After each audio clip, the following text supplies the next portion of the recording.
Hello everyone, and welcome to that one scav that doesn't understand personal preservation, a scav that takes an entire mag to the face, a scav that doesn't die, runs up to you and one-shots you in the face with a Mosin. Otherwise known as a Tarkov guide. Alright class, hands up, who still struggles with modding and building weapons without breaking the bank or making a weapon that looks like some Picasso piece? Yeah, that's kind of what I thought. A lot of people come to me saying, Makari, I've got no idea how to build guns in Tarkov. And what with the exorbitant amount of people who are now jumping into Tarkov after the drop event and everything else has brought new people in, I thought, what better time than to make this video? Honestly, one of the hardest things that I see a lot of people struggling with, again, with so many new people in Tarkov, it's no surprise, is the modding aspect and actually building up your weapons, rather than having one of those dinky little AKs that you buy from Prapor and wondering how the hell you turn that dinky AK into some majestic beast of a weapon that you see kitted boys running. Well, that's exactly what I want to go into in this video. I want to show exactly how you go from a zero to a hero without breaking the bank and going through the step-by-step process that can help you learn how to get to that stage. Keeping in mind that realistically the idea of these new player guides is not to dictate to you the best builds, but to give options and illuminate elements that can aid you in the learning process to modding efficiently, while showing efficient and new player friendly kits that can aid you on the battlefield. So, let's jump straight into the kits, shall we? And then we'll have a wee little talk later about some of the other interesting elements that can go into helping you through the modding process and through a better learning experience when it comes to modding and building guns. Keeping in mind, everything we're going to show will be prioritized to being cheap and accessible where possible. Although, if you are not the level to obtain a mod or an item, then the flea market will be your best bet to get said item. And I will be trying to point out the higher level items where possible.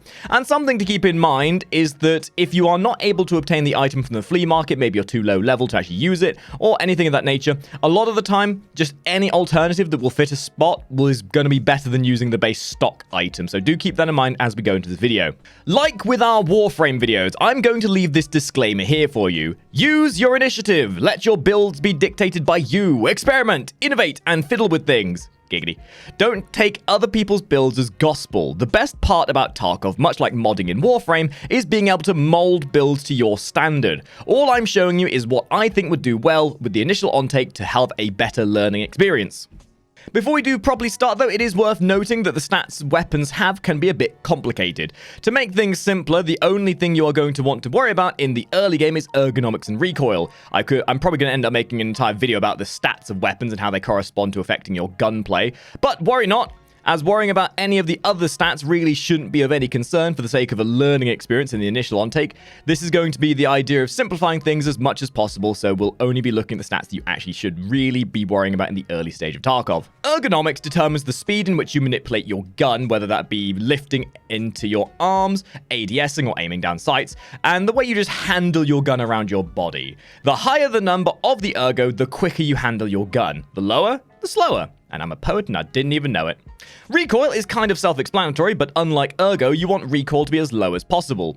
The lower the recoil, the more control you have of your gun in a vertical and horizontal manner when firing. The higher the recoil, the less accurate and more sway you'll have as you're firing. And this is definitely something you'll notice more on fully automatic weapons, although on semi-automatic weapons and pistols, the amount of recoil will just dictate the amount of movement you have every time you fire a single shot. Alright, so now we're going to take a look at the builds themselves, my dudes. So this is going to be the part where we look at 3 separate builds that all have some relevancy towards new player learning experiences that give good ease of access that can help you understand modding to its fullest. We're going to start with a super simplistic AK build and work our way up. Now, the build I'm about to show you now will work on all AK-74 variants, not including the smaller AK-74U, although do not underestimate that smaller AK-74U, as it is still a very funky and very powerful weapon. It's just not something I would recommend for going into the later game with to expand on, because even when that thing is fully kitted, it has a lot of negatives to it. So once you got your long boy AK, which can be bought at Prapor level 2, or cheaply enough off the flea market, and are also abundant off of scavs, even though they're going to be a little bit dismantled on them, and they're also found quite handily in boxes and caches within raids, so there's going to be a lot of avenues to be able to get yourself a hold of one of these guns. For the first of the items for this AK kit, we are going to be looking for the PWS-CQB-74 for the 5.45 caliber, which is from skier level 3, and it's probably the highest level item on this kit in particular. A lower level alternative would be the DTK-1 from level 2 skier, but you definitely want to try and get the CQB, as this is where the most of your recoil comes from. So from skier, there are 2 items you want to focus on. The RK3 pistol grip, which is a must for almost any of the Russian AK-type weapons. You additionally also want the Zenny RP1 charge handle. It's cheap and small, and it does add a nice extra small amount of ergo, and when it comes to modding any weapon, the pistol grip is usually one of the focuses towards the ergonomics of said weapon. Then, from Prabor level 2, you want the 6G15 butt pad and the T01 Weaver adapter. And then on that, you can put any reflex sight you so choose, but usually the PK06 is usually the go-to for this sort of thing. Usually the PK06 is from Jaeger, and obviously if you haven't unlocked him, you can also get the PK06 from the flea market as well, and is quite avidly found around most raids as well. The last item you're going to want for this kit, and it's probably the most fundamental thing you want here, is the Wasser 10 handguard. It's a literally a wooden handguard. It's like the default, but it's got a lovely little handle on it. And honestly, for the cost of this thing, putting this onto an AK just gives you a lot of extra beneficial recoil and ergonomics that the base variant wouldn't. It's cheap, it's simple, and it really rounds out this build perfectly. This AK will do as a very good introductory weapon. It's got great ergo, it's got a great amount of recoil for an introductory weapon that's at a lower cost. We're using the right amount of ammo, or using the right type of ammo, sorry, with this gun will definitely set you at a good pace. And you'll find that this weapon will absolutely wreck face, even in labs or anything of that nature. So that's the first of the weapons. This AK kit is super simplistic, super cheap to put together, and gives a really good ease of access for a new player trying to understand where things go, where to get them from, and generally will be well-rounded across the board, and you even find people running labs with this kind of thing. The second new player-friendly kit we're going to look at is the ADAR. Technically, as it is, the ADAR is good to go right off the bat in its stock version, and really would be more down to the ammo you use with it to determine the power. But the great thing about the ADAR is it's cheap to buy the base version, and because it's semi-auto, controlling the recoil is also nice, and again, even in its naked form, can absolutely wreck faces. And because of that, you don't need to necessarily worry about the stats on it as much as certain other fully automatic weapons. Another really great element is its very oftenly found on scavs, so you'll likely run across a few of them per raid to take home with you to your stash to fiddle around with. So to build this ADAR, you'll need the following: the Colt Buffer Chew from level 2 Peacekeeper, and then the butt stock can either be the M4SS from level 1 or one of the CTR carbine stocks from level 3 Peacekeeper. Also from Peacekeeper, the level 3, the overmolded rubber grip ghillie pistol grip. But any alternative to that will work as well. There are many alternatives to the M4 and the AR version, American AR version pistol grips out there. It's just the ghillie is probably one of the earliest ones you'll find yourself looking into. However, I would highly recommend, if you can, try and get the Stark AR grip, as that definitely gives one of the highest possible ergo improvements of any of the pistol grips. Then from mechanic, you want the Raptor charging handle at level 3. Also from mechanic at level 2, you want the Windham weaponry rail gas block, which allows you to equip the Magpul M-Bus Gen 2 front and rear sight, which also then add quite nicely to the ergo and range finding. Then from skier level 2, you want the Mo SL4 grip. And then at skier level 3, you also want the PWS CQB for the 5.56. The only downside about this build is you are quite limited to the Magpul series of handles to go with the foregrip. So my preference would be the AFG M-Lock Tactical Grip, which is obtained from Peacekeeper at level 2, I believe. That gives a nice amount of recoil and a nice bit of ergo as well. And at this point, any reflex sight, such as the MRS or the PK06, is going to do you absolutely justice here. Always make sure that your butt stock has a rubber butt pad on it as well, if you are going with the CTR stocks. That's something that I often end up mistaking myself, and it's quite embarrassing when you go in and realize you don't have a butt. The great thing about the ADAR, and it's why I left it to second, is the fact that it's very adjustable to personal preference, and can literally be used at stock value and still produce amazing results, and is an incredible cost-efficient weapon, especially when you're trying to pick up the ropes of Tarkov and learn the base semantics of semi-auto weapons. The ADAR is definitely one of the go-to weapons for a new player in this game, and you should always try and give it a try when you're trying to learn about the variances in different modding semantics. Kit number 3. This is my pee-pee. Bet you weren't expecting a pee-pee being thrown in your face in this video, yeah, huh? Yeah, well, here we have the mighty PP1901. Now, you might be thinking that it's a silly little 9mm that doesn't really do much, and for some extent you're right. But the super early levels, this thing can be super value for money, especially for smaller maps like Factory, or great for flanking. And trust me, the amount of fully Gen 4 geared people I've killed with this thing is insane. Now, unmodded, it's nothing really to scream about, but once we make a few little changes, this thing becomes a killing machine, and is obtainable from trade from Prapor at level 1 for 5 T-plugs, or Ruples from Prapor at level 2. And again, can be found throughout the raids as well. It's usually found a lot in Factory and all that good stuff, so trying to source this thing is not going to be difficult. However, the kit you can put on there is probably one of the most variable on this list, and I've left it to this point because there is an element of complexity in the amount of options you have. But for simplicity's sake, you can use this naked and still have a very powerful weapon.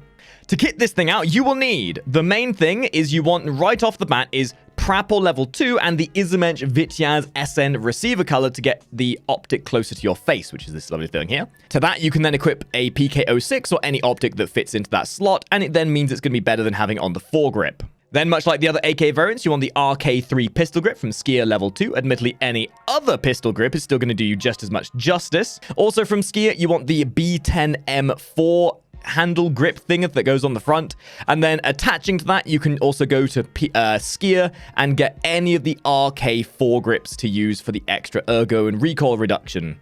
Additionally, from good old Skier, you want the AK-74, AK-100 PT lock, along with the Zenit PT3 to really round out the ergo and recoil reduction on this thing. Thankfully, most of all this does come from Skier, you're probably noticing, so piecing this thing together really isn't going to be too hard for actually sourcing the individual items themselves. Of course, you also want the RP1 charging handle as well. That's a go figure with any of these AK weapons and should always be gotten just for that added little bit of extra ergo. As for the barrel, you can definitely stick with the default muzzle brake, but if you feel like spending a little bit of extra cash, you can go with the mechanic level 2 and use the Vityaz sound suppressor. This is obviously a personal preference kind of thing, and it will generally cost you about 22,000 ruples. Or, if you feel like dumping a little bit of extra money than that in, for about 30,000 ruples, you can use the Osprey 9. And this thing is a beast and definitely rounds out this weapon quite nicely. However, again, even without these silencers, this thing at default stock muzzle brake with the PP1901 is going to do you a lot of justice. One last little mention here is it's definitely worth getting yourself the quote-unquote banana magazines, the 30 rounders, as they really help with the ergonomics of reloading faster, and generally they look quite nifty when you do load them into your gun. You got a nice little slither of a banana coming out your gun. Gonna be honest here, this is a little bit more of a complicated gun to go with, and is a bit of a weirder choice because most people don't generally like running 9mm, let's be real. But in terms of overall efficiency and in terms of bang for buck, offers probably one of the best choices here. And if you die, chances are you'll definitely get this back in insurance, because not many people are willing to put a PP in their bags. However, if you want a 9mm that serves the same purpose, but has a lot less complexity, just requires you to use dollars instead of ruples, then the MP5 is a perfect option and requires much less modding to make it good. In fact, you can get a rail from Peacekeeper level 2 that allows you to put an optic on, and then you're instantly good to go. Or even at flat default variant, the MP5 is also a very good alternative as well. Now, when it comes to the complexity of modding, I want to just cover the best ways of structuring your process so you can more easily give yourself a pipeline to piecing a weapon together. In my eyes, the best way to start learning is to segment a rifle or a gun into several components and use this mentality across all weapons. Pistol grips are usually the first in the pipeline. Pistol grips often offer the largest amount of ergonomic improvement and should always be a priority of changing, if nothing else, on your gun. Then you look at the handguard in the second stage here. Handguards are often one of the most adjustable pieces on any weapon, and with most options to add new things. A lot of the time, using the linked search option will help you find any additional adapters and guides you need to attach to then add anything else like foregrips and sights to the front handguard. Then you look at the stock. The stock is usually what offers one of the best spots for recoil control, and in most cases, just adding a rubber butt pad can reduce recoil by a humongous amount. The final stage in compartmentalizing weapons to improve their efficiency, and the final stage you should always look at when going through this mentality of looking at your gun in stages, is the muzzle. The muzzle can make or break the potency of your gun. Silencers and muzzle brakes are usually the most common things to attach, but sometimes you might need adapters and other things to put them on. But more often than not, so long as you have something on the end of your gun that is not just a blank end of a naked muzzle, then you should be good. But this is often where most of the cost comes into guns as well, as silencers can often cost more than the entire gun itself sometimes. And that's the video. I hope this video has given you some element of understanding towards modding and some incentive towards learning the process of modding. Because let's face it, modding in Tarkov is difficult, especially as a new player. You're blindsided with so many options, so many things. You wonder how it all pieces together like a puzzle. And it's one of the most baffling things to try and pick up in the early stage. I know I went through this whole process myself, thinking I'd never make a weapon that looked half decent. And honestly, sometimes one of the best things you can do to learn how to build a weapon is to take a weapon you've looted from somebody else and save it as a preset. The preset option is a fantastic way of picking up Tarkov and just figuring out what other people have done to dissect their builds so that you can try and then build it yourself. But the process of learning does not start until you start actually building weapons yourself. So I hope these little kits have been a good incentive and a good guide for you to learn the process. And hopefully if you have liked this video, you'll leave a like, maybe subscribe to the channel, press that bell and do all the stuff the algorithm wants you to do. And I will hopefully see you all in the next video. If you have any comments for future videos you'd like to see for Escape from Tarkov guides, then please do leave them down below. And again, I will hopefully see all you top hatters in the next video. Ta-ra!